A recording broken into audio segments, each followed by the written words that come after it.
Yo, what is going on, people? Welcome to Throwdown, episode 168. I'm your host, Tony Polanco. I'm joined by Emilio Lopez. What's up, guys? How you doing? Chris Seeley. Hey, what's up, everyone? Carlos Romero. What is good, everyone? Brian Manjoma. I don't care what Bandai says. I'm going to call it Dragon Ball Zeto. Brett Murdoch. What's up, everybody? And Adam Vale. You sport fans get hyped for 2K XFL. Get your football game back. What? Oh, man. All right, before we start, I actually want to wish a happy birthday to Mr. Brett, the old man. Yes, I said it. What's up, everybody? Yeah. 34. It happened. 34. There you go. I remember when I was 34. Yeah, I remember It wasn't that long ago. It actually wasn't, because like in my mind, you're like, for some reason, I think you're like 10 years younger than me, but you're not. But sometimes you don't know things that you should. You didn't know Monster Squad, for example. I don't understand how you pulled that one off. That's a classic. Yeah, man. Yeah. Monster Squad. We're the Yeah, Monster Squad. were you We even are the hiding? Monster Squad. Were you asking Where you me? been hiding, Brett? Where you been hiding, Brett, man? I guess under a rock? I think so. It's all good. I All think right. you need to. I think you need to throw in Monster Squad. Yes. It's so fucking cheesy, but it's fun, man. Yeah, it's cheesy. All right. Think go of ahead. it. Think of Goonies and Universal monsters mixed together, and that's pretty much it. Shit. I wonder, you ever watch any Abbott Costello? Back in the day, yeah. It is They that, love right? Cheesy shit, too. Yeah. All right. A couple things here. Got to pat ourselves on the back. 1,400 subscribers, baby. Oh yeah! Go. Look at that. Yeah, Thank like you all for subscribing. yeah, we were just ticking up, over the weekend. Now we finally got it. Even though YouTube is still on that bullshit, man. Yeah, they're essentially calling. The last thing they called out our Shadow of the Colossus video. If you guys actually saw it, I mean, there's so many other channels doing Shadow of the Colossus videos. Why the hell is ours the one that gets called? Here's the funny thing: it was up for 24 hours, no problems. Gets flagged, right? And then I counter it, and then they repealed it. But it's like, come on, man. It's like I was telling man, it's funny. It's like we're getting half the views we used to get a year ago, even though we have more than double the amount of subscribers we had a year ago. Sometimes I feel like we're on like a blacklist. Well, we kind of are though. Like as soon as you get hit by one of those demonetization things, it stops recommending your channel as much, because that's how we used to get a lot of our hits. It would automatically recommend us to other gaming channels, but that doesn't happen anymore, which kind of stinks. Did they fix the money thing? No, we're still waiting for our fucking money. Which is crazy. But I did figure out, yes, we did not get demonetized. We're good on that end, but where's the money? We actually made a decent chunk of cash, man. Where they at? Show me the money. All right.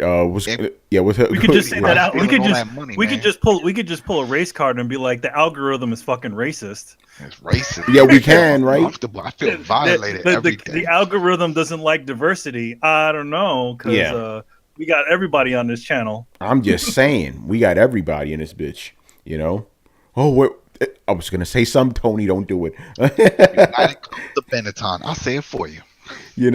All right. So stuff happened this week. So the main thing we're gonna talk about, and I did do a Tony's take on this, but obviously I want to get the fellas in on this. So this is interesting. Xbox Game Pass, right, which is Microsoft's subscription service, is going to have Xbox One exclusive games on day one now. So the first game is going to be Sea of Thieves. Day of Sea of Thieves comes out, you can play it on Xbox Game Pass. So for $10 a month, you could get all these games, or you could game the system. But before we talk about that, I want to get you guys' thoughts on Microsoft's decision to have games on, new games on Game Pass on day one. What do you think about it? Because me personally, I think it's a bold move, very risky, but it could also pay off on the back end. You know what I'm saying? Go ahead.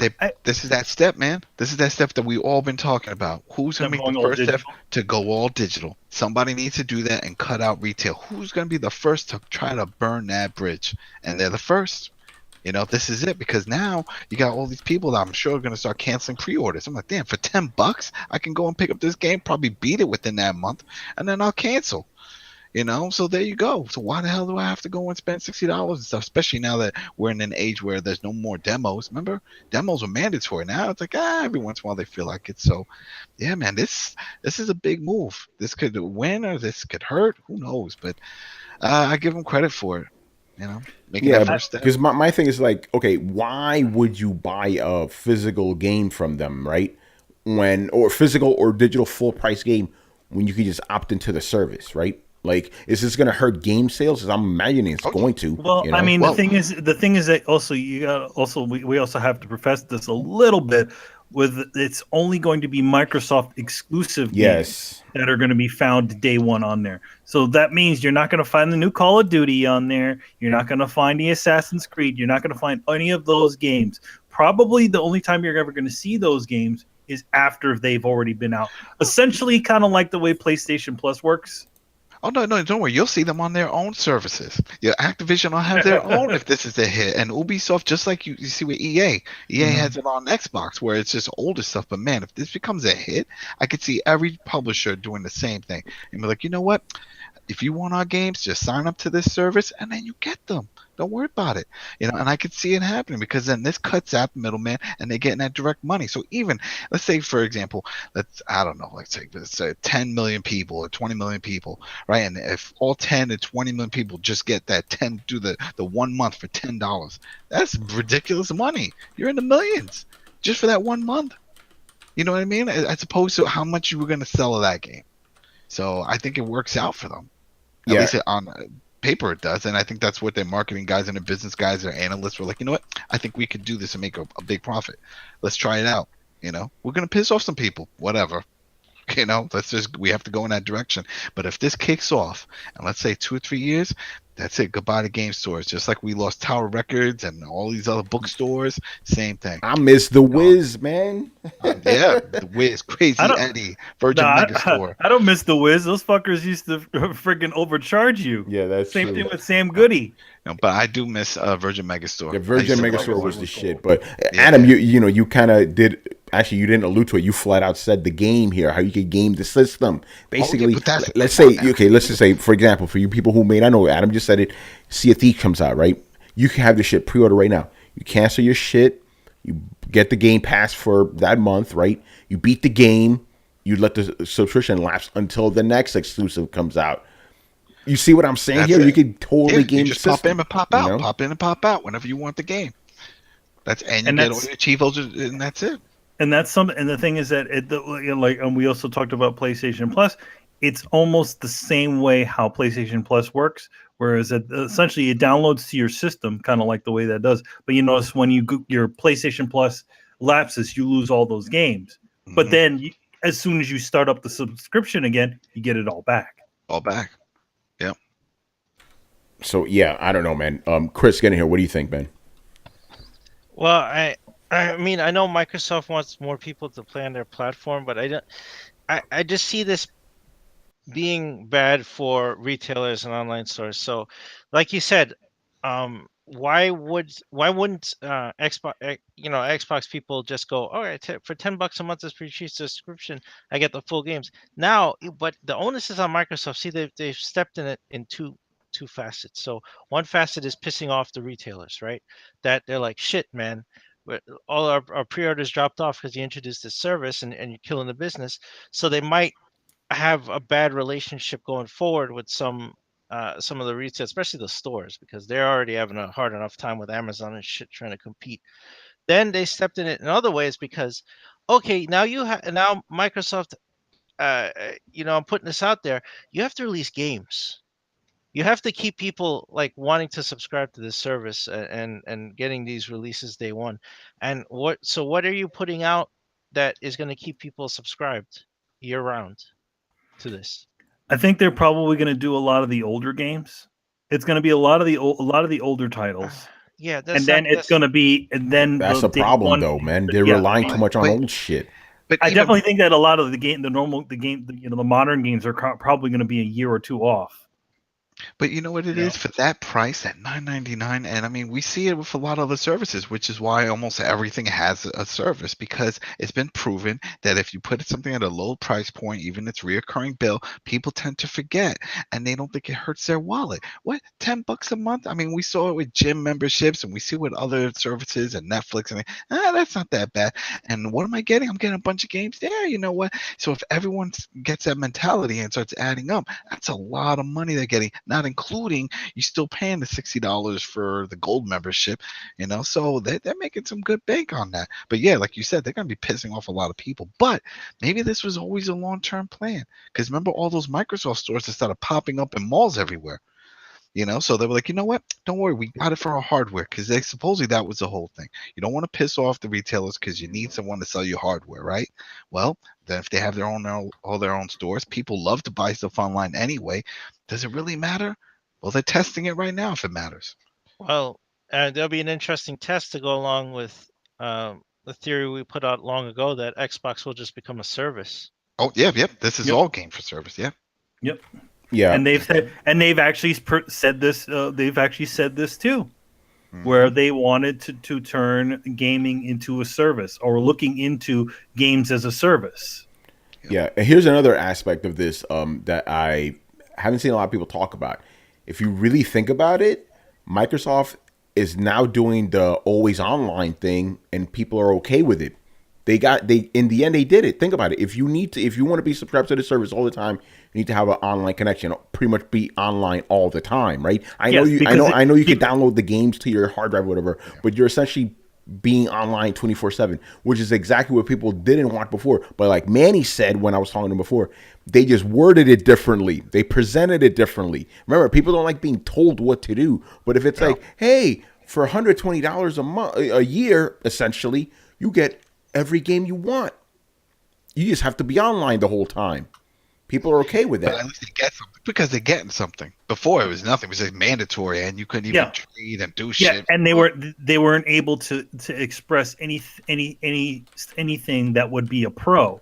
Everything what they were all the things that they were presenting were cons. It's like always online. Why do you need to check a game that I bought at a store if it's always online? Stuff like that. So now the way that you phrase it, it's like, okay, well, we have these games. You can download them to your console, but your console still needs to go and check to see if you're supposed to be playing this game. I just find it funny. It's like they brought back the to an always online thing, but no one's beefing now. Because they're giving you something. Before it was just take. Why are you doing this? Because we said so. Oh, okay. Now it's different. Now it's like, why are they doing this? Well, because think of all these games you're getting. Why? The first time, why are you doing this? Because it's the future. Yeah. Well, since this is a service, it also has to verify that you're still paying for it. So that makes sense. That makes sense. But the thing is that it is still at its core the same sort of thing. The only difference is now that they've attached it to a service like gaming, as opposed to saying just because you owned a game, you have to still have your console online, which is silly. Yep. Chris, I have to do it again. Have to be that guy. Told you so. We told you guys that we're going to bring this back in some form. There you go. We told you guys this shit. It's hilarious. It was just about presenting it in a way that people would find it acceptable. But if only they thought of this idea back when when they first revealed the Xbox, I definitely think people wouldn't have been so against it if there was something involved. No, that's a problem. Is that they fucking knew, and they basically told people that this is the future, that this is the way the gaming is going to be. It's a tough pill to swallow it, but swallow it.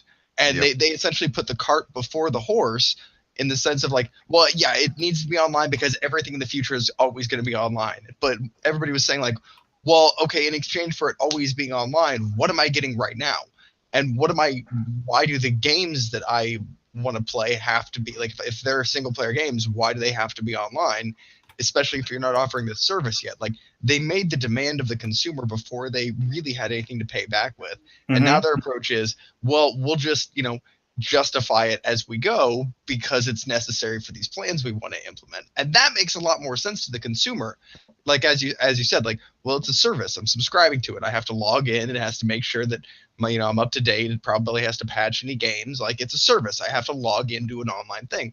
That makes sense. That's a much easier pill to swallow than people saying, like, you have to log in to play video games. Like, well, that's such a blanket statement. So I think this is a much better approach. But I think that they were factually aware of the fact that people were going to balk at this a little bit. And their response as a company was, deal with it because it's worth it.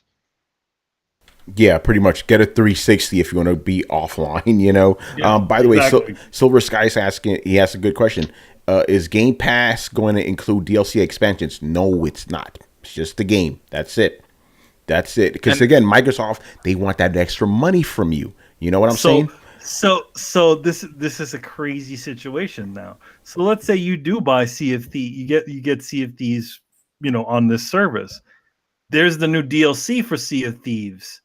That means that you need to actually buy the DLC for Sea of Thieves, as opposed to it automatically be included with your game. Yeah. That's a little bit screwed up. How is that screwed up? No, I don't. How is that screwed up? That's like saying, oh, I bought the game, now I have to pay for the DLC. But the thing is that you didn't officially buy the game because you can't. The thing is that you only bought the service. You didn't buy that game. Yeah, you bought the service, but you're not DLC, owed. Though. Yeah, but you're not owed DLC because of that. I understand it's a totally different thing. I mean, they do that with PlayStation Plus, and you do with Xbox Game with Gold. You get the game, but you don't get the DLCs and stuff that come with it. It's a great incentive actually to make a decent game that players want to keep playing. I have no problem incentivizing. Yeah, and actually, I don't even have an issue with this whole thing.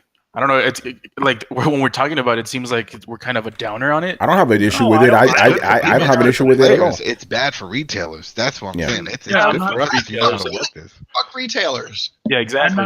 They're the ones being gatekeepers, keeping a lot of AA developers out of the industry. We could have a lot more $30 games if it wasn't for fucking Walmart. The only issue, and this is the only issue that I have with this sort of stuff, and this is any sort of digital service, is the fact that companies lose the rights to games. Some companies don't exist anymore, and all these games disappear. So they're not going to stay there on the network. Even if you actually did, so you can't get these games after they're gone. That's my only issue with that. Yeah, but I mean, how long will that be though? Is it like Sea of Thieves comes out? We're playing Sea of Thieves. Sea of Thieves will always probably be available because it is a Microsoft in-house game. But I'm just thinking in the fact of other companies. Like let's say, like some other third-party company or some indie studio just went belly up. That game is gone, even though you bought it. Yeah, but I mean, isn't that the case with any digital? That's what I've said for everything. Any sort of digital sort of stuff. Somebody decide to remove it from the store, the company goes under. You don't have that thing anymore, and that's the only thing. To be honest, at least Manny, those first party games ain't getting pulled. I know those first party games will not get pulled, but I'm talking about, let's say if we have a third party or whatever company decides to opt into the Microsoft service, right? After they're gone, let's say the I don't think Microsoft owns the rights to Cuphead, do they? I can't say, but Manny, the same thing could happen with PlayStation though, so that's not really fair. That's why you weren't listening. You weren't listening because I said it's the problem I have with every bit of digital content. Got you. Not only Don't worry, just the internet's for you. There's always going to be somewhere they can find something. Yeah, but it's kind of like using the same argument as if I still have a copy of Halo 2 for Xbox, I can't play the online because there's no servers. Yeah, well that's it. But I mean, so but at least you have Halo 2. Yeah, but I'm saying that's the only issue. That's the only issue that I have with digital content. It's something that doesn't exist, and at any point in time, they can remove it from whatever you have. So if it's gone from the store, even though you paid your good money for it, it's gone. Yeah. Yeah, but we also live in a day and age where they can brick your console remotely or stop you from being able to actually play a game, even if you have the disc. Like, we're starting to come into a new age of gaming where physical copies don't give you the security that they used to. I mean, fuck, some won't even launch without permission after, you have to log online for the patch. game to unlock and patch. Yeah, shit broken. So it's like you have to go online just to even get the shit to work right. So Yeah. I think go ahead. Oh, no, I was just gonna go on a tangent on Game Pass again, but I don't want to deviate from what you're talking about. Oh, I was just gonna say that I think the days of securely owning a game by physically having it in your hands are over. We probably sign into some weird URL where even though we own a copy of the game, we don't literally own a copy of the game. It's just an access portal to play the game that we have the digital rights to play. Like I'm sure we're coming to that point. So Isn't that like the whole point of games these days? It's like you don't actually buy the game; you just buy a license to play the game. Like, isn't that like one of the big things about again? It just sounds oddly familiar, but it's like one of those situations where there's like a massive lawsuit about someone doing something with a console or something, and then it turns out that they don't actually own the game or a copy of the game; they just own the rights to play the game. Hence, they weren't allowed to do certain things or something like that. I don't know if I'm just. I believe you are correct. I believe I remember hearing something about that. Yeah, that's kind of the basis of what I'm talking about. Like, even you can own a disc. That doesn't mean you own the game. That doesn't mean you have the right to play the game. If Sony says you can't play that game, then they can legally just be like, nope. And so you'd have to jailbreak your PlayStation, and I'm pretty sure that that's quote unquote illegal now, because you don't technically own the system, or I'm sure it's good. We'll get to that point. What I'm saying is all the scares of owning digital games where you're like, well, I don't actually own it. Like, I think we're past an apex point of that being important. I think that for the most part, we don't even own the physical games that we own anymore. So it was a slippery slope. We're already at the bottom. Yeah, Carlos, what were you gonna say about Game Pass? So the kind of weird, the ironic part of this is, if Sony would have announced something similar, the world would have gone crazy. But that just, like, fanboy shit aside, it just goes to saying, like, it's a big deal, but it's not that huge of a deal because, like Chris mentioned earlier, the lineup is not as strong and they don't release as many games as we want them to. So it's just funny to think if PlayStation did this with a PS4 or maybe even Nintendo, the world would have gotten on fire. Yeah, I'm glad you bring it up because this is something I asked on Twitter. I'm like, why is it that when people assumed that new PlayStation 4 games were going to be on PS Now, everybody was like, that's it, this is the death, or not everybody, fanboy said this is the death of PlayStation. Yet this gets announced, new games are coming to Xbox Game Pass. It's the greatest thing ever. Very interesting, right? It's like the hypocrisy here, guys. Why is it okay when Microsoft does it, but not okay when you think Sony's not doing that? Obviously, you know. I think the thing is that the fact that they are doing it is it already becomes something to stand behind. It's not the fact that what it means for the gaming industry. I think it's just the fact that they're doing anything, and they'll support it. Yeah. By the way, to answer my own question, if Microsoft fans or crazy Sony fans, if they decided to start selling fucking poop inside of a box, right? Selling shit in a box, they'll be like, "Oh my god, shit in a box! This is the most amazing thing ever." Not thinking about the fact that it's literally shit in a box. Or sell you a box. Period. Yeah, I was just about to say that. Or sell you a box. Or sell you cardboard, and people or like to buy the cardboard. Yeah, literally sell you worthless cardboard and charge you $80 fucking to play with this fucking cardboard. Yeah, but that's the answer right there, right? Basically, when the rival company, when you think they're gonna do something, it's the worst thing ever. But when your company does it, it's the greatest thing ever. Fanboy nonsense, man. We're gonna have to see. Go ahead, Brian. I may have an answer for that. Okay, one of the things that people tend to tout about why the PS4 is so great is the lineup of its exclusives. So I guess that the logic for that was if you take away the thing that makes a system great and makes a system stand out, then the system becomes like just pointless then, because then it has no power. Whereas with Xbox, it doesn't really have. Well, it's not resting on the fact that it has a great exclusive lineup. It's just resting on the fact that it has some games. So I think that's why people just didn't care. Because okay, you take away the exclusives from Xbox, does it really matter that much? Because they never had that many to begin with. And here's my question to you though: if this is a little bit of a side thing, but I need to ask this: if Sony is known for the exclusives, that's the main reason people buy the console. Why are people so why do they support Microsoft so vehemently if they don't have exclusives? Why is that? But the life ecosystem. Is that what it is? Achievements, your parties, and all that shit. Is that what it is? They have friends on that platform, and then that's how they play. So you may just be like, hey, I like playing this game console. My friends are here, and that's it. So that's why they play. Yeah, that's an answer.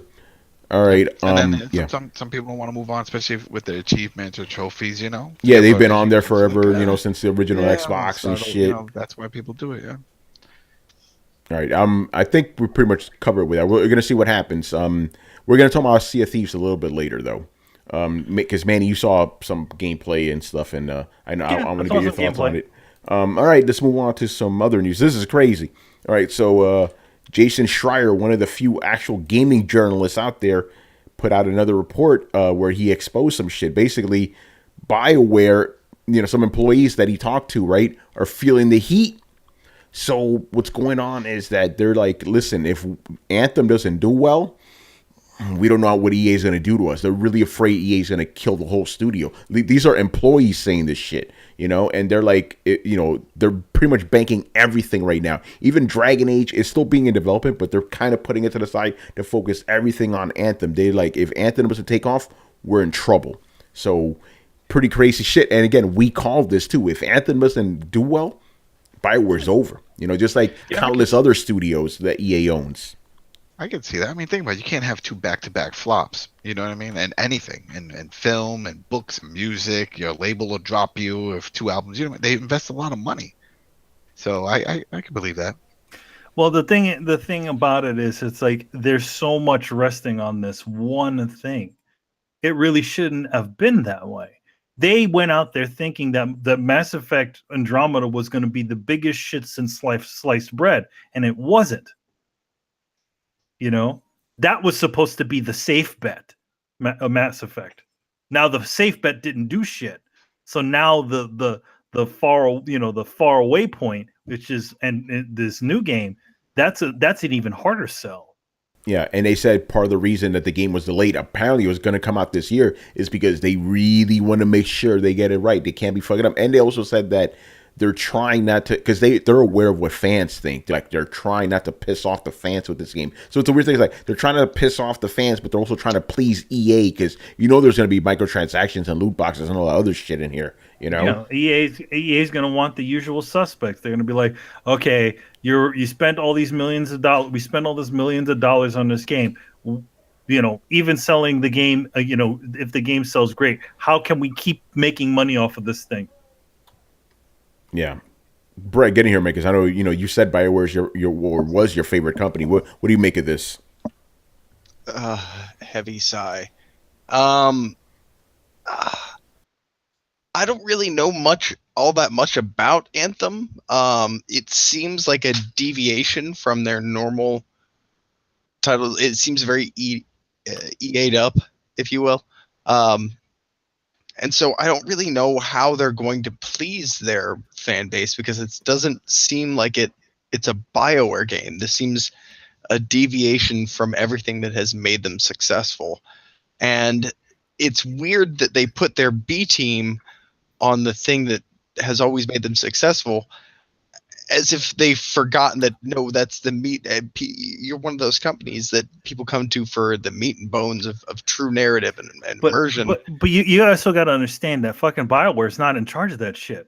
I know. Well, no, I'm not saying I'm not saying it's BioWare. I'm just saying EA made some really poor choices on where to put their strengths, and it's put them in a really precarious place. But again, that's kind of EA's MO, is that they let you, they don't hang you, they just give you the rope and tell you to go.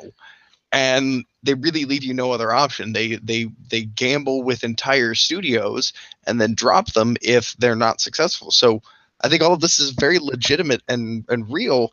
The problem is that it's EA sucking the blood out of something. They bought the rights to a franchise, they bought a studio. If it's not successful, they'll close it down. And the reason that all of this wasn't successful in the first place was because of EA's mismanagement of the studio. They can't let them run autonomously and continue to make good games. I mean, EA could have the greatest catalog of games in history at this point. We could all be like throwing them a yearly fucking parade, but we're not, because they've closed down most of these great game studios and franchises. So I'm not surprised that that's why we've been saying that they're on the chopping block. That's why we're already kind of, tolling the bell for BioWare. Like, oh man, you were a good company back in the day, and then you got corrupted, and EA got you. So, I feel their death is inevitable, and I'm not surprised. Yeah, man. Brian, get in here, man. What are your thoughts? On the one hand, I'm like, okay, it's good that they understand that they can't just release a game haphazardly and people just accept it. So I'm happy that they are actually going to take time out to make sure the game's good. I've always just said I'd rather get a game delayed and be good than get it earlier and just be terrible. So that's a plus in my book. Um, I've always said this for the most part. I think that Bioware have gone from a good, great studio to a kind of mediocre studio. So honestly, I'm just kind of like, if they don't change things up or if they don't try to get back on the high horse, then I'm not really too fussed if they go, because I think that they're just making like worse games as time goes on. So it's kind of like I see where EA is doing in the sense of, hey, this studio has gone from greatness to mediocre, get rid of it. But then at the But same time, the reason that they have gone that way because EA has bought them out. So it's kind of like a weird catch-22 here.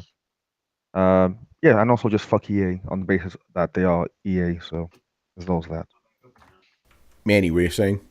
Oh, I was going to say that same thing.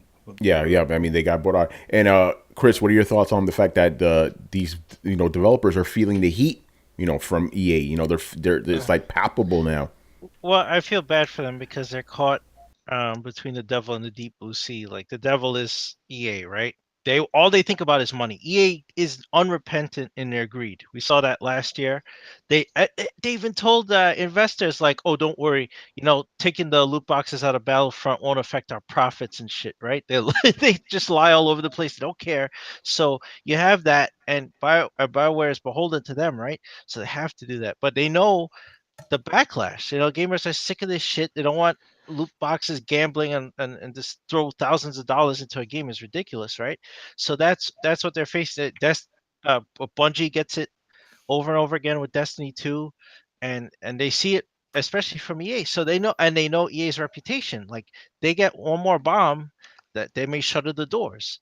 So how do you make that EA happy, make a profitable game, and still keep gamers happy when they're sick of microtransaction nonsense? That's a fine line to thread. I don't know how they're going to thread that. Yeah, man. And going back to what I was saying before about how Throwdown usually gets it right, this is going to be one of those instances where we're not going to be happy when we're right, because I don't really see a future for Bioware unless this game takes off. That's it. Well, it's go ahead, man. It doesn't have the fortune of good timing because Anthem. When we first saw Anthem, the first thing that came into our minds was Destiny. Destiny is going through, like, it's not holding up like it used to. It's obviously not as popular as it was when it first launched. Probably when Anthem was like kicking up. So we don't know if by the time, I mean, it got delayed. So 2019, it might not be the time when people want that type of game. So they got to be careful with that. And yeah, like Chris said, I feel for those developers because, I mean, there's BioWare has so many like talented people, and they've come up with so many great games that they had the benefit of the doubt every time they released a game. But now a lot of us that were huge fans of BioWare just look every game with pessimistic eyes and just hope for the best with them, which is kind of sad. Yeah, man, sucks. I mean, and then I'm wondering, like, because obviously Dragon Age would come out after this. If Anthem bombs, right? We don't know if it will or not. If it bombs, does that mean they'll just cancel Dragon Age altogether? That would be horrible. Either that or they'll just give it to another one of their studios. Yeah, they would just give it to another. Yeah, their previous Star Wars game. Yeah, they just give it to another EA studio. You're right about that. So we'll get like a bastardized version of Dragon Age if Anthem fails. Yep. And it's crazy because think about it. Like, I mean, obviously I know there's some people out there that are like enthused for it, but nobody in here is. For Throwdown guys don't really care. Yeah, what about you guys in the chat? Are you hyped for Anthem? Because I don't know, man. Yeah. I mean, at least, yeah, for us, for a lot of us here, we saw the Anthem trailer, like, all right, looks nice. That's about it. Yeah, it looks really nice. Mm-hmm. It's just we didn't really get much. Now that I think about it, like we only got Destiny vibes a lot, but other than that, we don't really know what the game is in its entirety. So we still need to see more of it to kind of conclusively think about what we think about this game previously to when it comes out. But the thing is, just that one clip, I'm like, no, man, I don't know. I don't know, man. It looks alright, but the fact that it's EA behind the scenes just makes me incredibly nervous because as you guys have heard, I don't trust these guys. So just seeing a game that has like RPG like elements, so like, hey, you can like get like a new weapon that's slightly more powerful than the last one. It's like that's like perfect territory for EA just to say, hey, you now can buy weapon packs or buy weapon DLCs or loot crates. So that's one of the reasons why I'm just like, I'm not sure how this is. But in terms of what was actually going on, it seemed interesting. It could have good vibes, like you have different classes, you have weapons, you have skills. So it's typical RPG-esque stuff, but it's EA behind the scenes, and that's the part that gets me. Yeah, EA has, whatever goodwill they had, they've lost it now, man. By the way, Brian, how's Need for Speed Payback? Oh boy, this game and I are having a hate relationship. On the one hand, I finished all the drift trials, all 30 of them, and I never need to drift again in the whole game to get platinum, because that was just nonsense. But yeah, it's this game. What they did to like upgrade the cars, that's total bullshit. That's literally them just going in and throwing in microtransactions and loot boxes just because they can. Like that, in my opinion, single-handedly killed the game. It has no right being there. Like it literally has no right. It's like the system that they had way back in like Need for Speed, Underground, and Most Wanted, where you level up, you unlock new parts. That worked fine. Now it's like, hey, you get cards. These cards are random, and they make your car better. It now means that there's like the playing field for online is now uneven because it's up to pure chance whether you get the same cards or not. So someone could actually have a better card than you simply because they paid for a pack which had a better card than you have ever gotten. So in that aspect, it is pretty much pay to win, and yeah, that's stupid. Oh man! All right. By the way, shout out to Daniel J, who was asking us if we're going to talk about the PlayStation sneakers. We didn't plan it, but we will talk about it. So I'm going to add it to the show notes. PlayStation sneakers. All right. So let's move on to the next subject here. This is another one we kind of told you about. David Jaffe Studio. They have this weird fucking name. It's like something detective agency. Like the Spirit something detective agent. It sounds like a fucking game. Like their studio sounds like the name of a game. Yeah. So anyway, their first game was Drawn Together, which we told you was not going to be a hit. It wasn't. It was a massive bomb. And pretty now bad, man. they've pretty much laid off like all but 7 employees from the company. You know, and you know, I don't want to talk shit, obviously, but my thing is, I don't understand how, and I'm not shitting on the man. I don't understand how David Jaffe got to the position where he's at. It's like, okay, he made Twisted Metal, he made God of War, and then that's it. The first God of War, by the way, first one. So it's like he hasn't done a big game in like almost 15 years, and he's still like highly regarded. I don't get that, why people put so much faith in David Jaffe, man. He's gonna do it. He's gonna do it. It's like a Cliffy B situation. You know what I'm saying? It's because people have faith. It's like, hey, that came out of nowhere, and you did it twice. You know what I mean? So, and 2 different genres of games. So it's possible something else can come out. And think about it, Drawn to Death was different. I mean, on paper, when you hear about it, you're like, wow, this sounds amazing. Then it came out, I was like, wow, this was crap. You know, but he tried. He tried something different. Remember Calling All Cars? Yeah. He tried.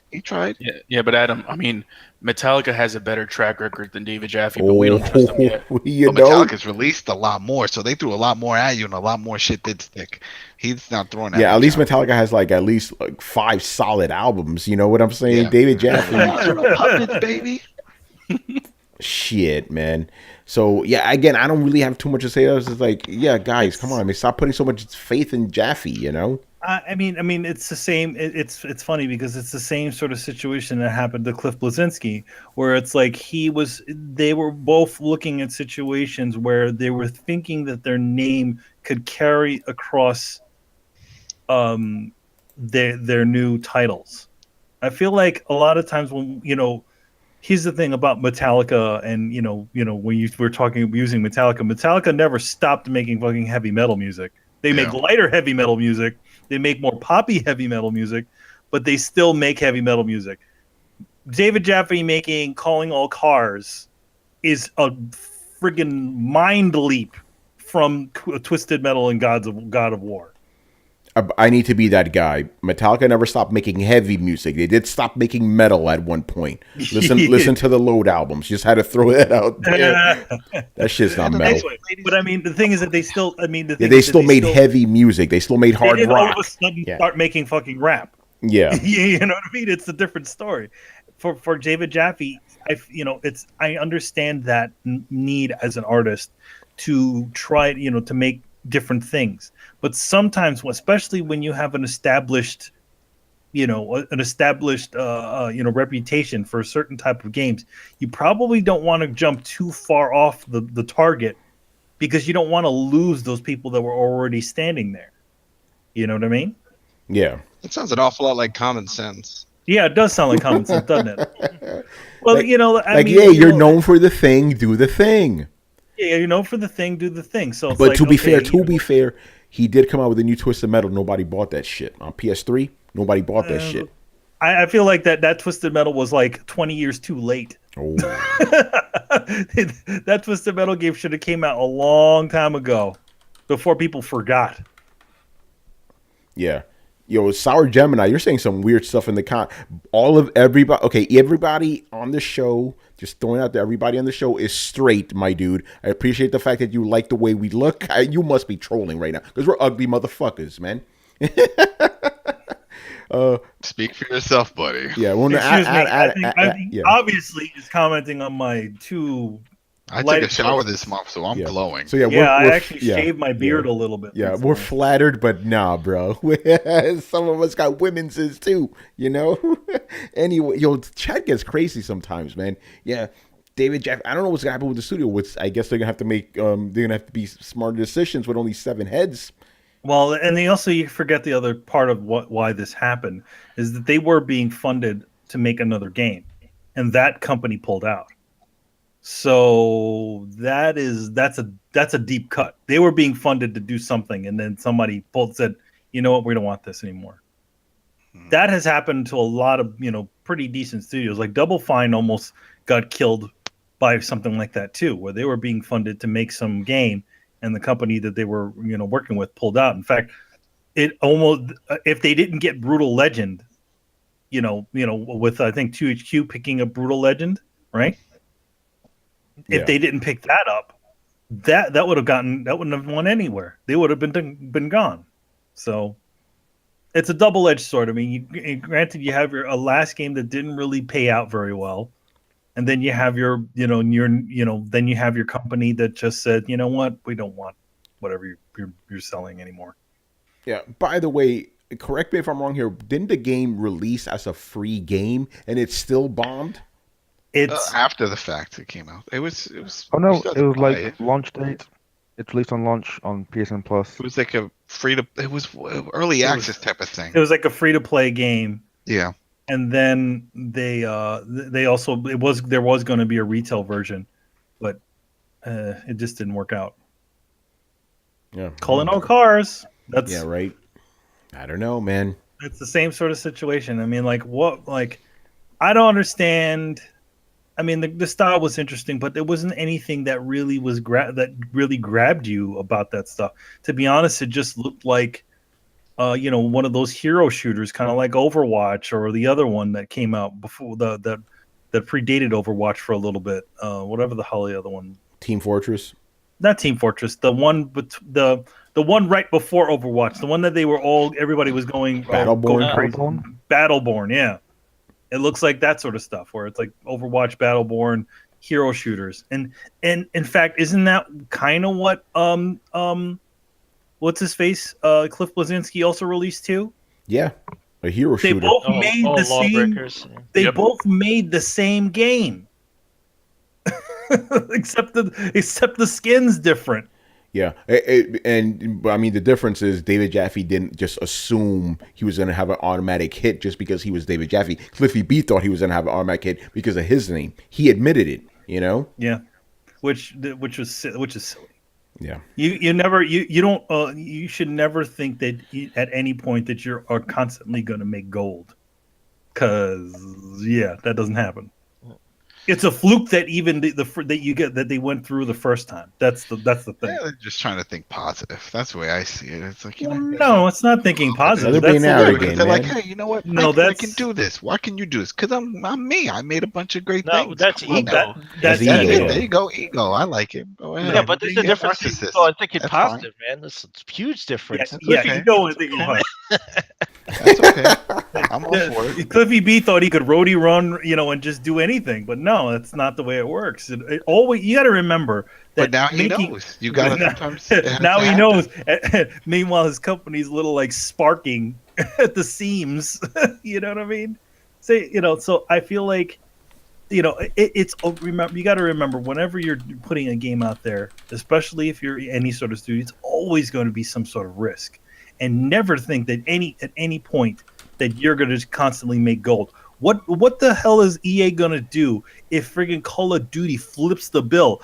At some point that people just get sick of it, or they do something in the game that's so fucking heinous that it literally flips the script on them. You know what I mean? You should never think that sort of way, because there is always that possibility of failure. Yeah, that's crazy, man. All right, before we move on, something I kind of forgot to talk about during Game Pass. Not it's something important, it's just interesting. There's a store in Germany that sells video games that refuses to sell Xbox One systems because of Game Pass now. Isn't that something? So there you go. Started. They started. So what is to stop friggin' Walmart from saying we don't sell Xboxes no more? Yeah, Ooh, that would hurt, man. That'd be brutal, man. But Yeah. I mean, Walmart sells like tires and food, and Yeah, I don't know. They'll sell anything. pretty much everything. yeah, so if they don't sell Xbox, that says something, man. By the way, that store was like, hey, listen, we barely sell these systems anyway. They said it. Oh, that's horrible.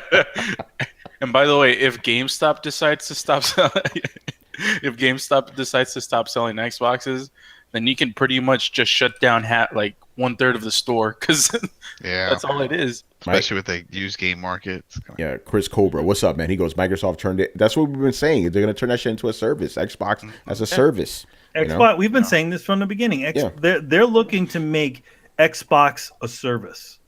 It doesn't matter if, and the thing that they're going to be making is consoles. So it's not going to matter where your Xbox is. Your Xbox is going to be an app in your PC or a friggin', or a thing. It's like play Halo on your phone. Yeah, exactly. Play Halo on your phone, right? It's gonna be shit like that. Oh shit! I didn't know Monster Hunter got a 91 on Metacritic. That's crazy. Fake news. we're gonna talk about Monster Hunter a shit. bit. Yeah. Okay. So moving on here, and again, thank you to. I think it was who asked us about. I think it was Chris Cobra. Daniel J. Daniel J. That's right, man. Hey, listen, Daniel J. throws money our way, so if he wants us to talk about something, we'll talk about it. By the way, I love how fucking Carlos was watching a random stream the other day, and Daniel J. popped up throwing money at the guy. It's like, oh yeah, I don't even remember who was it. It was a movie guy, right? Yeah, it was a movie guy, and like you were watching the stream. It was Mundane Matt. It was Mundane Matt, who I'm actually friends with on Twitter. You just randomly went into his stream, and then you saw Daniel J tossing this guy some money. Yeah, and I'm like, because it's funny because I think it was a post Throwdown or something like that. Yeah. We were just chilling. We're just talking and stuff, and then I was watching the stream. I'm like, oh shit, that's Daniel J. It's like a freaking small ass world, man. Oh man, that's like that one time I was like gonna go to a movie screening, and I just randomly ran into hip hop. I'm like, what the fuck? He wasn't going to the screening; he was going somewhere else. It's funny, man. Did he have the belt though? Yeah. Oh yeah, he had the belt. He was ready for business. that meant he was going somewhere, because my man don't go nowhere with the belt unless he needs to go somewhere. Oh yeah. Oh god. All right. So we're gonna talk about the PlayStation kicks, man. There's Daniel J. Thank you for the $2, brother. Thank you, Daniel. I hope YouTube pays us. Because you guys, I'm just being real right now. You guys have given us a significant amount of the money we've made off YouTube. It's just we haven't seen a dime of it ever since the first payment.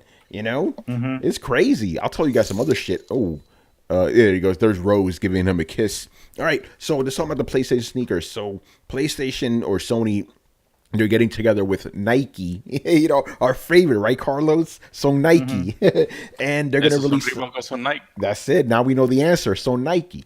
So Nike, man. All right. So, but here's what I want to take. Obviously, I want to take a different take on this, right? Because some fanboys, Xbox fanboys, is real. They're like, "Oh, this is the stupidest thing. How dare Sony put out these sneakers? This is the most desperate thing ever." And Manny pointed out, "Hey, they've been doing this shit for years. They always releasing sneakers, man."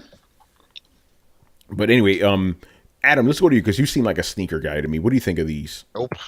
Wrong guy. Fake news. That's fake news, man. Me and my Timberlands, man. Timbos. That's it. Who's the kick guy on the show? I never asked that question. Who's the sneakerhead? I mean, I wear the same sneakers until they freaking rip off my feet, and then I have to buy a new pair. I'm the type of guy that buys the same pair of sneakers. I've been buying the same pair of sneakers for 20 years now. I just go to the store when my sneakers start getting holes and wet. I freaking walk in the store and to buy the new pair, and then throw the old pair into a freaking local garbage. That's it. Can I ask a question? Yeah. If you see someone wearing PlayStation sneakers, is it fine if I just assume they're a fanboy?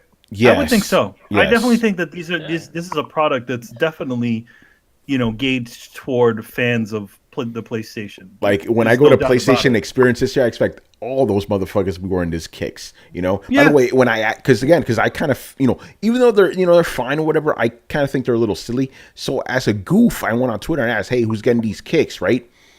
To my surprise, I got a shit ton of replies. Yeah, I'm getting them. The hardcore Sony guys. So I'm like, okay, these guys are obviously hyped. They're like $110, which a little steep. Do I get a platinum once I get them? Like, they do have a scan thing on there. That's what I'm saying. It's like, maybe you get a platinum. What? Now, does that count as a pussy plat? Because I had to just get sneakers. Nah, you got to pay $110, man. You got to pay $110. Wait.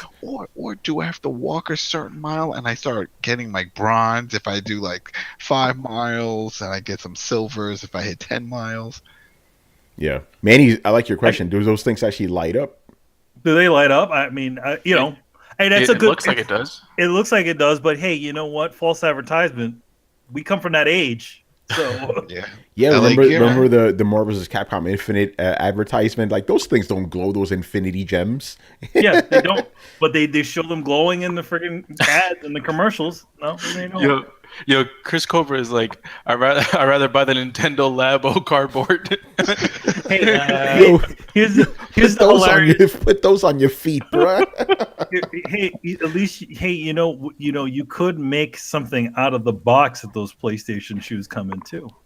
Could you imagine like a grown man wearing these and just looking at his feet the whole time, seeing how they glow and shit? Oh shit! Look at that! No, look at that. but you got to understand, those are like fucking rims. You don't need to, you That's just need right. to know that they're on there. You can't be looking at those rims. Those rims are not for you. They're for everybody else to look at your rims. So as Cat Williams said, exactly. You don't buy rims for yourself. You buy it for other guys to look at it. You know, you can't be driving like looking at shit. You know. Well, that was the thing that he said with like TVs in the back seat. And it was like, I never have anybody in the back seat. That's for the car behind me to see that I'm balling like that, and I have the TVs on.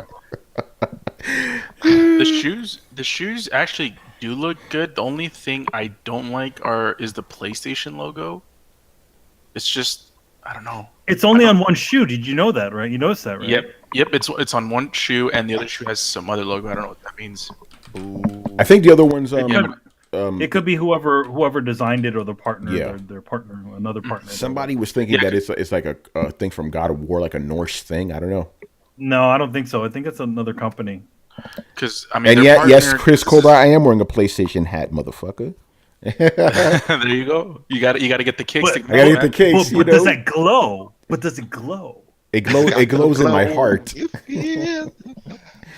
Oh, glow girls. I'm thinking from Bruce Leroy, Last Dragon, when he got the glow. Oh yeah, man, Bruce Leroy. Yeah. Show enough. I got him in my WWE 2K game. Somebody made him. I was like, yeah. Oh shit. Does he glow too? No. Well, he should glow. He just got the afro. Sure. I don't really have anything to say about the kicks. They're fine if you want to get them. You know, I couldn't say. I mean, for anybody. I mean, like even if they had Xbox shoes, I'm sure somebody will buy them. And that's exactly what they're for. They're for those, for people who really enjoy this stuff to buy them, and that's about it. I mean, it's not for everybody. Remember, Xbox made that jumpsuit that you could wear. It was like that whole pull-up suit. Oh, you mean the onesie, right?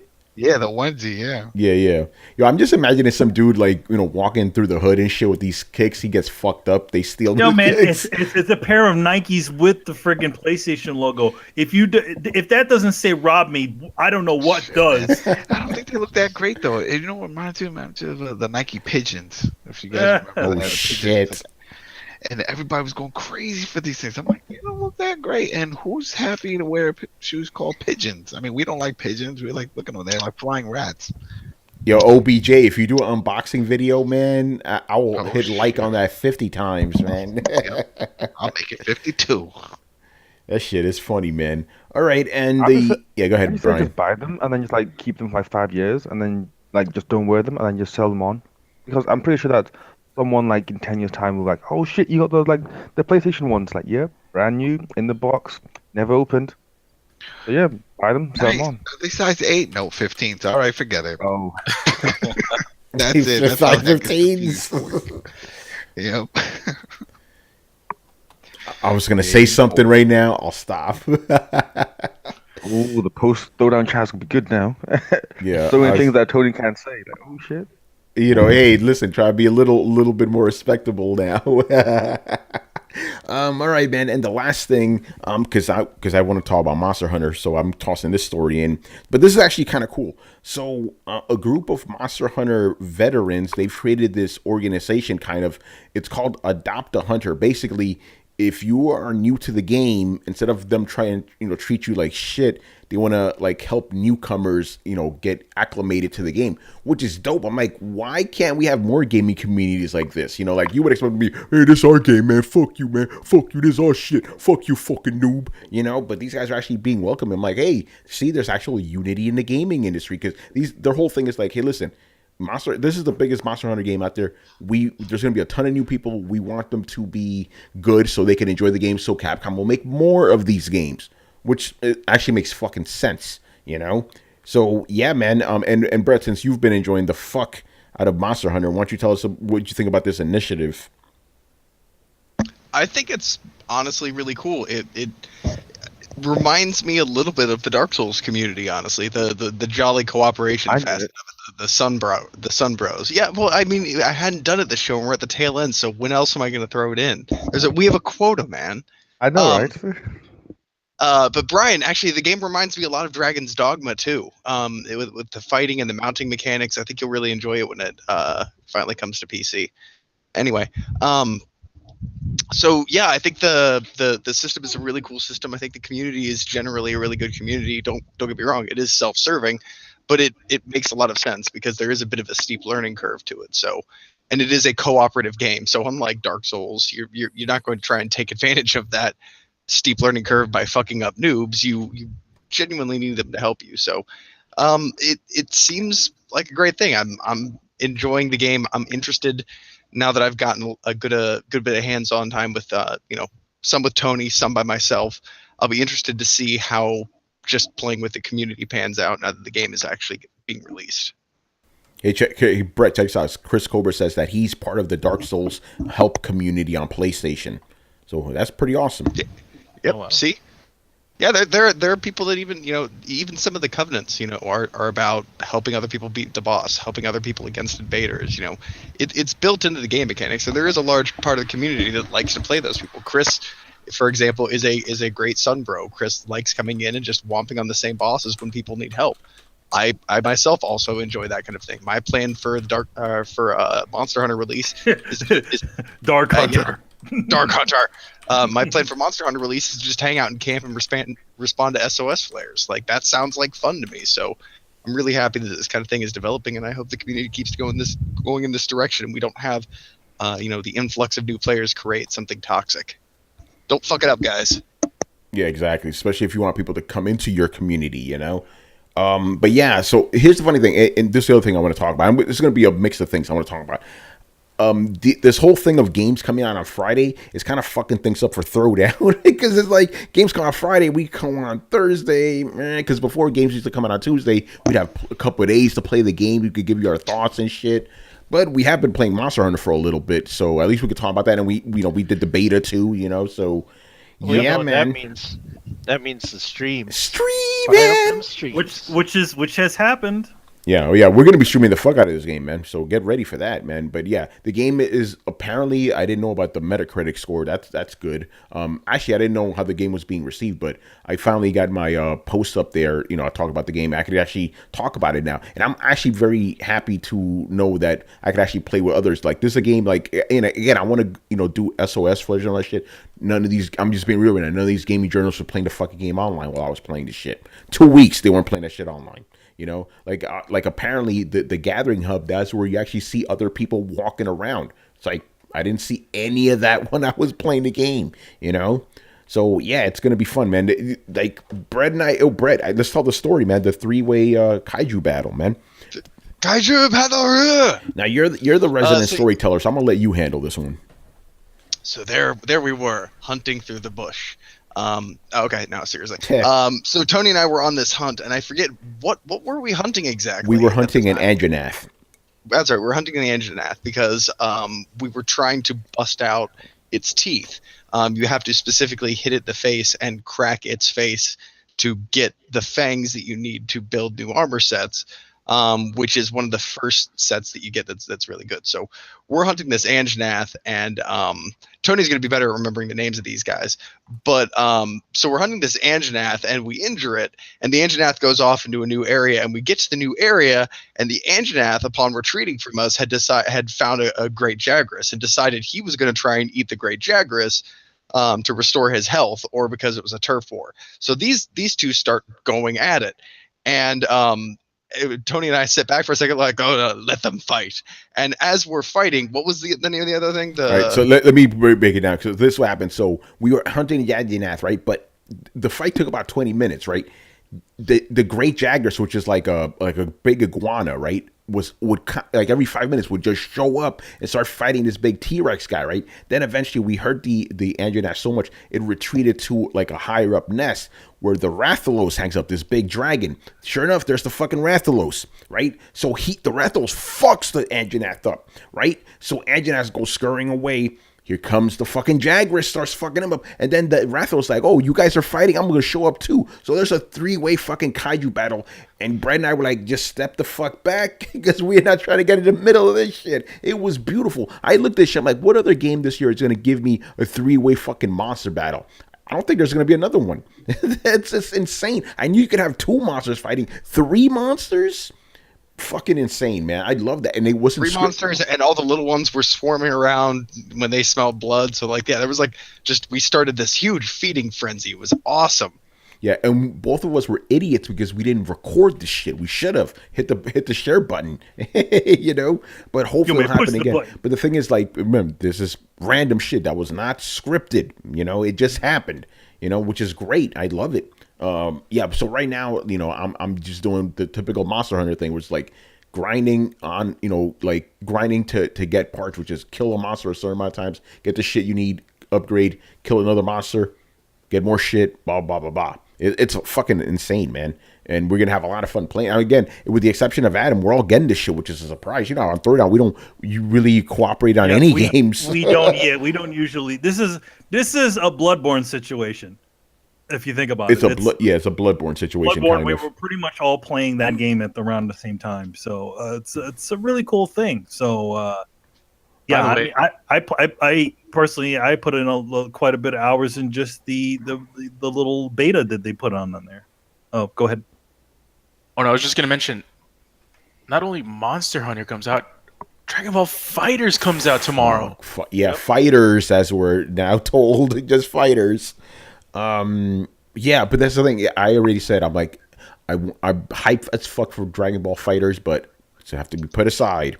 Here's the thing about Dragon Ball Fighters, though. I mean, I think that you can play both Monster Hunter and that game at the same time, because I feel like, in general, if you're a person that's into the arcade mode stuff and playing all the story mode stuff, that stuff doesn't even take that long to play through. You know? Yeah, that's true. So I would say you give you can just like, even just for the hell of it, just put one fighter per per day and pretty much clear out the whole damn troop, if you wanted to do it that way. Yeah, but you know how I am, man. I like to focus on one game at a time. That's how I did Guilty Gear. I bought the last Guilty Gear game and I went through and played through every single character. And I watched that boring ass story mode, and I had a good time. Yeah, Daniel J asked, "Do you still get the Horizon DLC for Monster Hunter?" Yes, it's actually already there. I think it's going to go live tomorrow. Yes, I already saw the mission there. Yeah, so that means that you're going to be playing as Aloy. Yes, and apparently it's for a limited time, so we got to hurry. Oh yeah, so we better fight the whatever with her. I don't know. I don't know what the hell you're fighting, but it should be crazy, And and Brett and I actually got a little bit further than most people, because the game comes out on tomorrow or today, right? And I had, I got a code. I hooked up Brett with a code, so we've been playing. So we're a little bit further ahead. So we may stream some of that, because again, you guys could join in on the, so you guys could see some crazy fights. Whoever's gonna join that party, you know what I'm saying? Mm-hmm. It's gonna be fun, man. Illustrated Diogo. Yeah. Adam doesn't like the game because it has monsters in it. No, he doesn't like the game because it has dinosaurs in it. Dinosaurs, and it's just I just don't like the whole crafting and stuff. It's just very repetitive. It's like, all right, go hunt something, kill it, and then craft stuff. It just doesn't. It gets Call of Duty.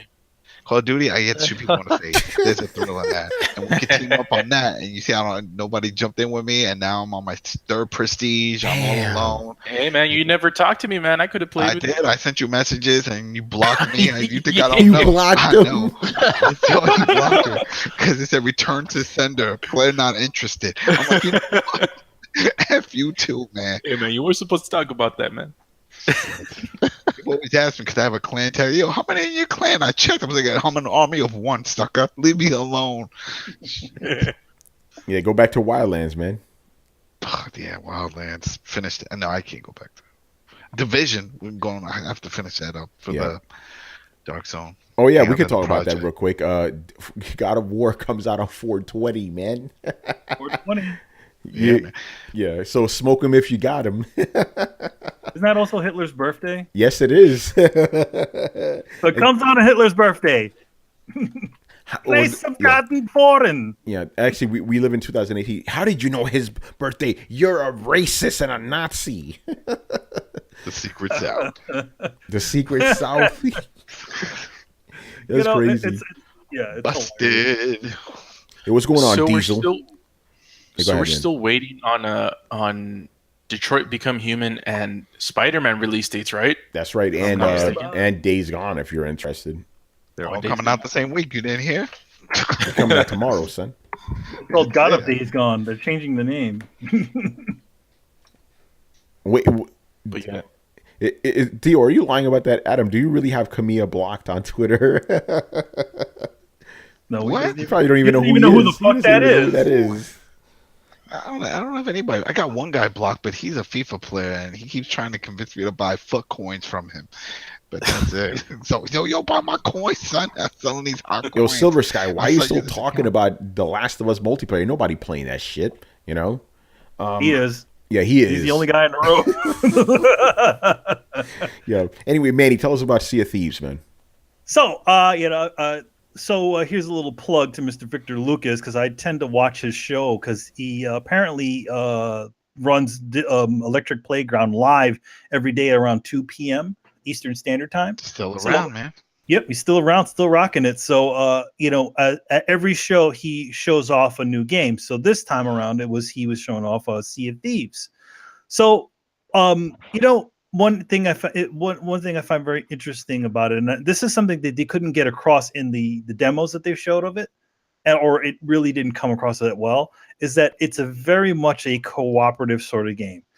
You go out there with your buddies and you all take, go look for buried treasure or, look for, other pirates or all kinds of other things in this kind of massive open world. But instead of like Assassin's Creed, where it's like, you're the guy that drives the ship and you tell them to shoot the cannons and all that stuff where it's automatic, it's literally relegated to a person who's on your crew. So if you guys do not work together, your ship will fucking sink. Like when it gets attacked. There's like this, alone. You can definitely play alone because they have like a onesie ship, like where you can kind of handle everything on your own. And Yeah, keep going. He's in the beta. He sent me, he's in the beta, and he sent me a video today. I'll send it to you guys. Mm-hmm. And I'm like, this looks so damn lonely because he's playing by himself. It's just him playing on his little lonely boat. And I'm like, why are you doing this? But he found some weird glitches. He went to do something, and they shot him up in the air. And he was looking down at the boat. It was weird. What he probably did was, because one thing you can do to quickly throw yourself onto land, you can put yourself inside of a cannon and shoot yourself to the island or onto land, and you won't get hurt. You just go and you just fly over there. So yeah, I mean, they did all kinds of different things. Like between them, they would have like a treasure map, and it'd be like, okay, on this island there's treasure, and then they have all these different clues. So they'd be like, okay, upon the precipice lies the moon of something or other, and they ask you to do something, and it'll lead you to the next clue until you find the treasure chest for that island. Sometimes it's in the way the treasure works is that you don't actually keep the treasure. You pretty much sell all the treasure and reap all the benefits from it. So sometimes they're kind of crazy cursed chests. A couple of times they actually pulled out a chest that was like it was like a cursed, like crying chest. So the idea is that apparently the every so often the chest cries, and it fills up the bottom of the boat with water. So you have to bail the water out and babysit your ship while you're if you decide to disembark. So you have to leave one guy there just in case the stupid chest decides to cry and sink your boat. So it's all kinds of stuff that they found. They went swimming in the water and they found some other bits of treasure and all kinds of other crazy things. It's I can definitely see the see what the attraction to it is, but I don't know if it exactly is a Xbox sort of game. If you kind of understand what I'm talking about.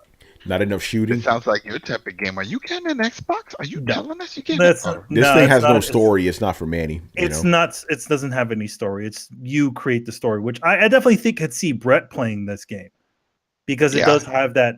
It does have that thing and it does have all those little fun little things where you can literally go to a pub and get yourself drunk. Every single freaking pirate has a squeeze box, and you can upgrade it, but with the treasures that you money for the treasures that you get, so you can get all kinds of stupid sea shanties and all kinds of other fun stuff. So it's like a little bit of the Assassin's Creed things, but a little bit more grindy, and a little bit more based on the cooperative adventure between you and your friends.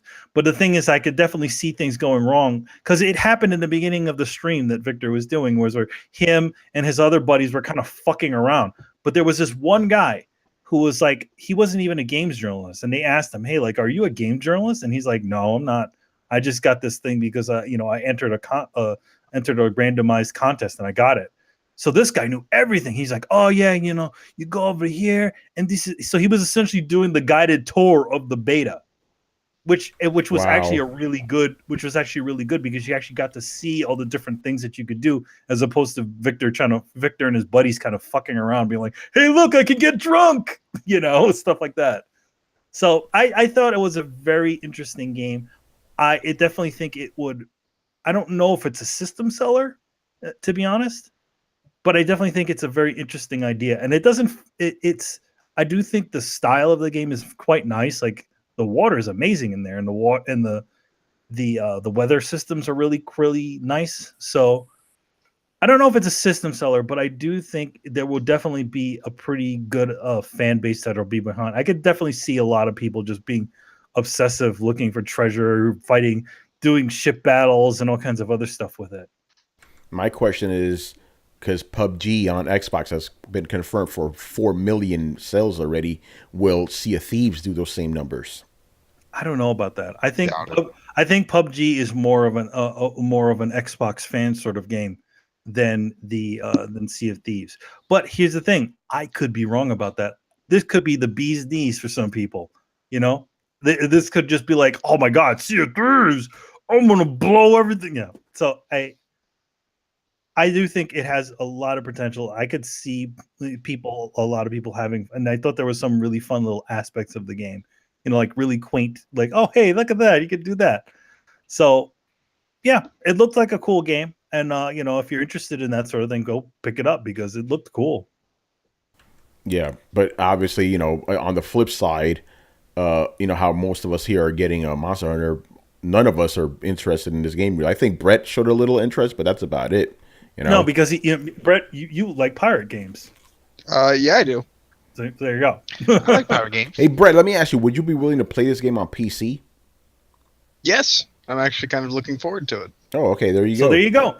Theoretically, and also you got to remember that both Xbox players and PC players can play against each other or play with each other. So yeah. Hey, Daniel J, that is a good question. How do you think the developers felt when that game was going to be $10 on Game Pass? Damn. I don't know. I mean, I don't know what I'm sure they're like.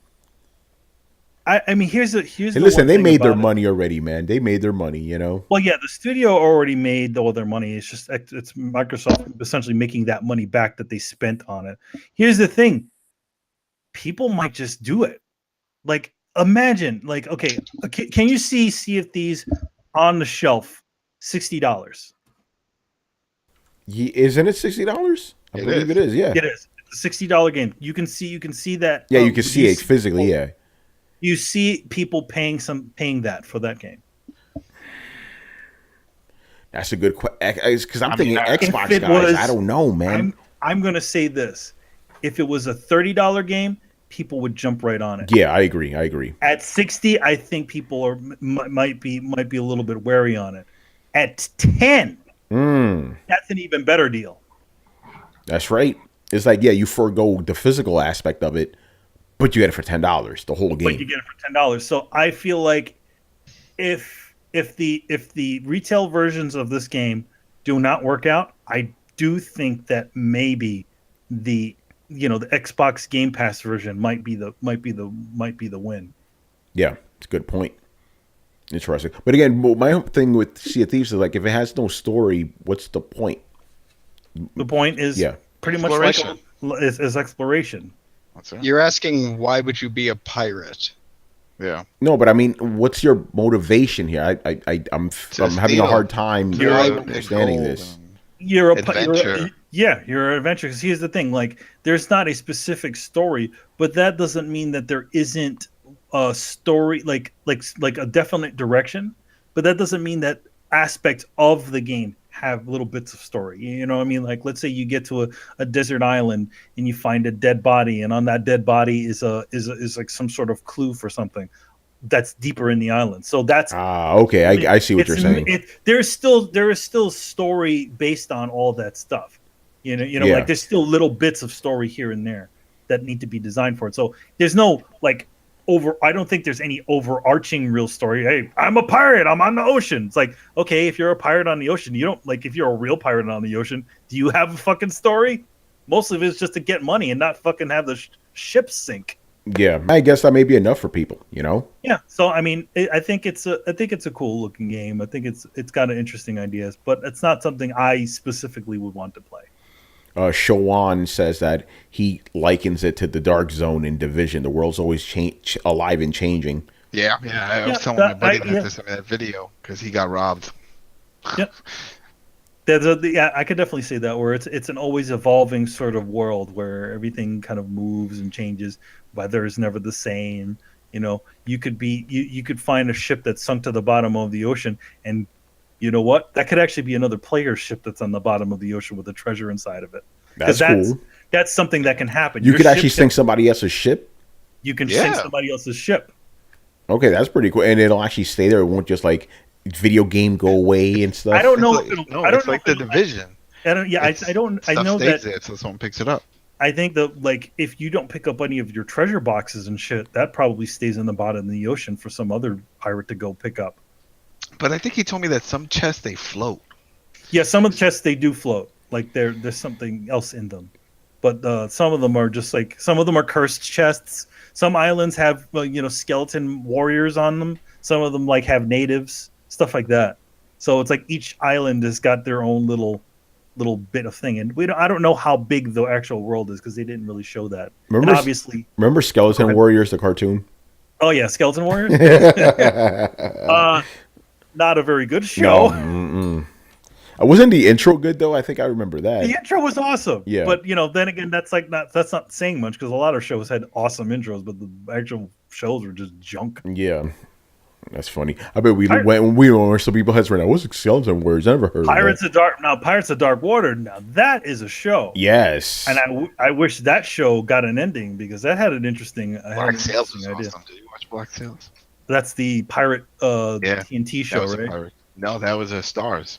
Oh, okay, yeah, that's the pirate show. Stars. That was a good one with Flynn and everybody. That was good. So yeah, I mean, I definitely think it's. I'm like, okay, this is the thing that I kind of needed to see to understand exactly what this is, as opposed to like a 4-second trailer of like, hey, look at this. Oh, well, the E3 demo that they kind of showed it. One of those the problem with demonstrating games like that with non-real players, just fake talking, that doesn't help anything because it's just like, okay, they're just putting on a show. I want to see some real instances, some things.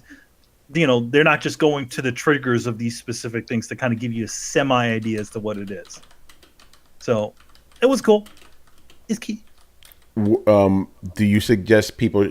Okay, which one do you think is more interesting, this one or the Ubisoft pirate game? Personally, I find the Ubisoft pirate game a little bit more interesting. Really, it's just multiplayer ship battle arena. I don't. I like the simplicity of it. That's part of the reason of it. I kind of like that. That was one of my favorite parts of that game, where it's like, yes, I know everything is automatic and everything on the ship, you just point to the direction and it does it. But I don't. Granted, I don't think that Sea of Thieves is grindy, because I think they kind of find that right level of, gathering and putting things together and stuff like that. So it's fine. But I just like the simplicity of the Ubisoft one a little bit better. Yeah. And the thing is that you don't need a full on demo. You don't need like a full on.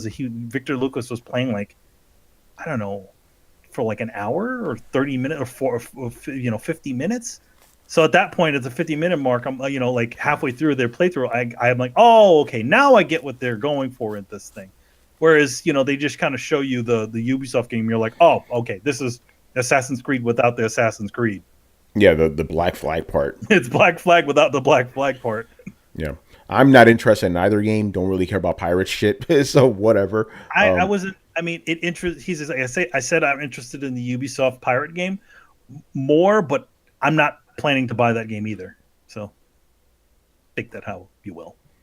Cool. I'm glad you checked out that stream because obviously the Xbox guys are going crazy over this game, but none of us have played it. So I was like, damn, we're not going to talk about this game. But I'm glad you watched that stream. Hey, That's some good. of you have, Xbox guys, leave us some comments and tell us what you think of Sea of Thieves. Yeah, man. Is it something that will definitely make you that is a definite buy? Will you buy it for the retail price of $60, or will you do the Xbox Game Pass and buy it that way? Great question. See, we're asking you guys a question now, all right, so a couple of things before we end off. So again, as we said before, we're going to be streaming the holy hell out of Monster Hunter, and we're going to do some special probably for the next month or so, maybe more. We're going to be streaming, whenever possible, Friday and Saturday night, because we're going to be playing this game. So, and since there's more of us because there's only 4 players, so we're going to rotate and shit, Yeah. It's going to be fun, man.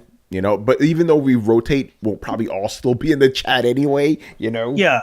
Regardless, like if I'm not playing, because me, I'm always working and doing stuff, but I'll still pop up in the chat, Yeah, so it'll be fun. And we'll try to get some of you guys in there too and stuff. We had a couple of fans a couple of fans and friends from other places on one of our previous streams of Monster Hunter for the beta. So yeah, and you take this opportunity to give a shout out to Kal-El, Mr. Subgata, and Earthbender Charlie, who was like the guru of the game. He was telling all of us how to play the game. It was awesome. He was doing the Monster Hunter adoption plan. He adopted all 4 of us because remember we went in there with all different weapons. Brad, you were part of that stream too. He was telling us each of us how to use the weapons. It was awesome. Yeah, so we're gonna be streaming that. It's gonna be a lot of fun, man. And also talking about streams, I hope you guys checked out the Shadow of the Colossus stream that Manny and I did. Very cool game. As you saw, the game is fucking brilliant. This is a remake, not a remaster. This is the shit. I have 2 more Colossi to take down, and oh man, it is so good. It is so fucking good. So the embargo for that lifts on Tuesday. Expect my write-up over on geek.com. That's pretty much going to be a review because I'm going to beat the game tomorrow, basically, Yeah. Ooh, can't fucking wait. Game is so good. One interesting thing we found out, and this is from I love how I'm saying I can't wait even though I have the game. I heard the controls are bad on it though. No, they're great. They're great. They're great now because they used to be really clunky back in the day, but they fix it so they're like more modern friendly and shit. You're not fighting a controller anymore. They really did a great job of fixing the controllers. The biggest thing in that game, the original game, was the camera. It had a life of its own. Yeah, not anymore. I haven't had any camera issues, man. It's really good. But anyway, what were you saying, Manny? Yeah, I was gonna say, on another stream, I think it was IGN, they actually found that the environment has hidden things inside of it, items. Hidden things that were not in the original. They were not in the original game. I think in one of them they found one of those little drums, those little the barrel. blowing barrels from the Last Guardian, and they found this weird coin thing, and nobody's been able to say what those things are. But that's actually even more of an incentive to kind of explore. Granted, when I played the original Shadow of the Colossus, I explored the fuck out of that game looking for different sorts of things. So, one of the things is like there are these shrines that used to be able to save at. Now they're just kind of, collectible shrines, but they actually there were continues or collectible shrines. Now they're just additional collectible things, which probably lead to something. So it's good stuff. Yeah, so that's going to be good. So be on the lookout for that. And I highly recommend you guys check it out. That game comes out on February 7th. And also, you want to give a shout out to Sony for sending me a recopy. Sony, I'm just going to be honest, they're a very hard company to get good in with. But once you're good in with them, you're good. So hopefully we'll be able to stream more Sony games. Wink, wink. Hopefully this means that you get the ability to play. Granted, Shadow of the Colossus is a high profile game, but not as high profile as God of War. Maybe they'll hook you up for some God of War stuff. That'd be great stuff. Also, I want to say this. Yeah, I want to say this. This is cool. Because I can't say too much. Basically, you may see some, because the game has a photo mode. Sony is really pushing a photo mode. You may see some pictures that I took and some of the promotional things. So that's cool. I'll tell you more about it on Tuesday, but pretty good stuff going on, man. All right, Dio says he's gonna be playing Monster Hunter tomorrow at 11. That's the same time we're playing. So, bro, if we got room, hit us up. All right. Any last thoughts you guys want to throw into this show? This is a little fun thing for Brett and Chris. Apparently, they broke into the Bloodborne and found a bunch of really cool, like, hidden bosses and items, and stuff that was just cut content. In fact, there are all these voice bits that actually kind of clarify the story, which From Software just said cut. So there's a bunch of stuff. There's a bunch of stuff with Garamond pretty much explaining why he's waiting in the dream. There's a bunch of stuff that literally explains what what's it, the Watchtower woman and the doll have in common. There's all these different bits of dialogue that they cut, and like creatures and all kinds of stuff. So like, guys like Prepare to Cry have been running through all this stuff. And same thing with a bunch of them. So like just on the 20th, they're just like, we found all this shit and we've managed to put it all together for you. So it's really cool stuff. And it's actually, it's kind of obviously people are looking deeper into this sort of stuff now because of From Software's new game, which I can't remember the name of it now. Something like Spirits Only Live Twice or something crazy like that, or I think it's called. I didn't know they had a new game. Yeah, if you remember the Game Awards, they were like, hey, we got a new From Software game, and they show some like bloody like intestines. Oh yeah, that's right. Isn't that Bloodborne 2? That's what the thought is. Okay. That it is Bloodborne 2. But yeah. Yeah, also I need to. By the way, I love how the last half an hour of the show has just been random shit. So we don't have it exactly like stamped out, whatever.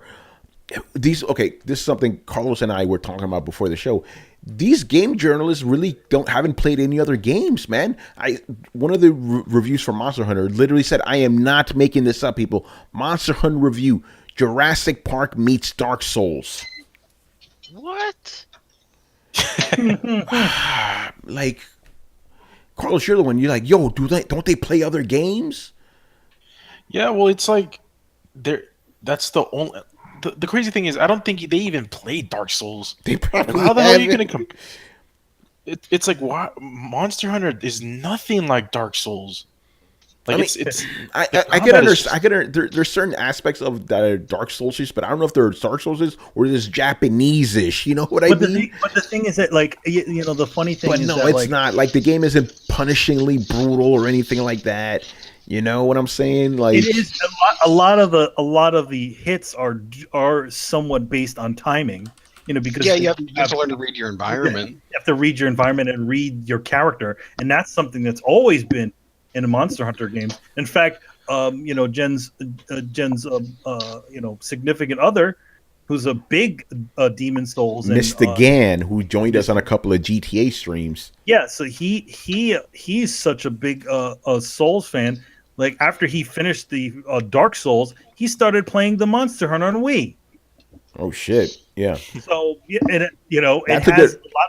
It has a lot of those sorts of aspects. But I was gonna say, I think you guys hit on something. This guy probably never played a Monster Hunter game, which is fair because a lot of like I've played Monster Hunter. You mean the reviewer. The reviewer, yes. Yeah. Like, I mean, I've played some Monster Hunter, but that's the reason I didn't play much Monster Hunter. I didn't like those original games. But I don't know if this guy even played it. But that's just a silly comparison. It's Jurassic Park and Dark Souls. I'm like, yeah, and it's like, what? Just because it had a dinosaur, like, like it's lazy. It's lazy comparisons. Go ahead. I get annoyed the fact that they're using Dark Souls instead of fucking Demon Souls. That's the shit. Yeah, no, because Dark Souls is more popular. Again, I want to know when Dark Souls, remaster comes out, what are they going to say about that? Is it the Dark Souls of Dark Souls games? It's going to be the Dark Souls of Dark Souls game. Yeah. You know what? They probably will say that because the first Dark Souls was actually the hardest one, so they will say it's the Dark Souls of Dark Souls. Anyway, go ahead, Brian. What are you going to say? No, it's going to be the Bloodborne of fantasy games. Oh man. Oh, it's insane, man. All right, so once again, check out the streams. Tomorrow is going to be a lot of fun, man. And you know how our streams go. We go for like 3 or 4 hours. Takes forever to render. All right, so go ahead. No, I was just laughing. Yeah. Okay. Anyway, man. So thank you for watching and listening. Subscribe to Throwdown on SoundCloud, iTunes, and YouTube. Follow us on Twitch, Mixer, Twitter, Facebook at Throwdown Show. Links are located in the description below. Once again, our show is Tony Polanco. Tonight joined by Emilio Lopez. I'll see you later, guys. Prepare to be hunted. Chris Seeley. hey, take care, everyone. Carlos Romero. See you guys tomorrow night. Brian Manjoma. It is said, before you criticize a person, first walk a mile in their shoes. That way, you are a mile away and you have their shoes. Fantastic. Adam Vale. And if you're not going to be playing Monster Hunter and all that, you could join me and Rich and others in the Friday Night WrestleCast, 8:30 Eastern. We're going to be talking about Royal Rumble and NXT TakeOver and all the crazy drama that happened with Enzo and all the other nonsense. What about XFL, man? I was going to ask that too. You got XFL? Because it's not wrestling related. Vince said it's not wrestling related, so it's not wrestling related. XFL don't know what you're talking about. Next. Oh, shit. By the way, Skype just told me this. Happy birthday to Richard Bailey Jr. That's fake news. That's awesome. I talked to him today. He did not tell me it was his birthday. Yeah. And if it is, that's that. That's what Skype told me. That's what Skype told me. And Mr. Yeah. Texting him right now. Yeah, right there. What's your birthday, motherfucker? And Mr. Brett Murdoch. It's been real, people. All right, man. We'll see you tomorrow night on Monster Hunter. Later. How does it feel to be hunted? Let me see.